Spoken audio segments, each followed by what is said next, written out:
BPL বর্জন করা, cricket বর্জন করা অতিচল পাগনা ভারতীয় দালালের পারফরমেন্স দেখেছেন? হ্যাঁ, আমি বলছিলাম মেহেদী হাসান মিরাজের কথা। 2 বলে 1 উইকেটে আসলেন আর চলে গেলেন।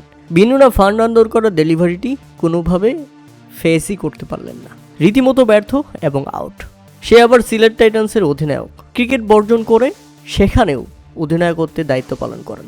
এমন একটা প্লেয়ার যে বলেছে তারা নাকি দেশের সমর্থকদের টাকাই চলে না, তারা নাকি সরকারের টাকাই চলে না, তারা ক্রিকেট খেলে বলেই আইসিসি এবং স্পন্সর থেকে বাংলাদেশ ক্রিকেট বোর্ড টাকা পায় এবং তারা নাকি সেখান থেকে বেতন নেয়।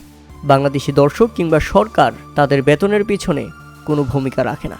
আরে ভাই মিরাজ, তোর মতো দালাল তো জানেই না বাংলাদেশি সমর্থকরা, ক্রিকেট ভক্তরা যদি খেলা না দেখে তাহলে তোরা স্পন্সর কোথা থেকে পাবি? তাহলে তোদের আইসিসি কোথা থেকে টাকা দিবে? দর্শকরা ক্রিকেট দেখে বলেই তো তোদের টাকা আসে, দর্শকরা তোদের এই বাজে খেলা দেখে বলেই তো তোদের এই টাকা আসে, না হলে তো রিক্সা চালিয়ে বা হাল চাষ করে খেতে হতো তোদের। মেহেদী মিরাজ, কোন ফ্যামিলি থেকে উঠে এসেছো তুমি সেটা সবারই জানা। অল্প পানির মাছ যখন বেশি নদীতে পড়ে তখন তাদের ব্যবহার হয় ঠিক এরকম। যেভাবে তুমি বাংলাদেশের সমর্থক এবং বাংলাদেশকে অপমান করেছো সেটার জবাব তুমি খুব তাড়াতাড়ি পাবা।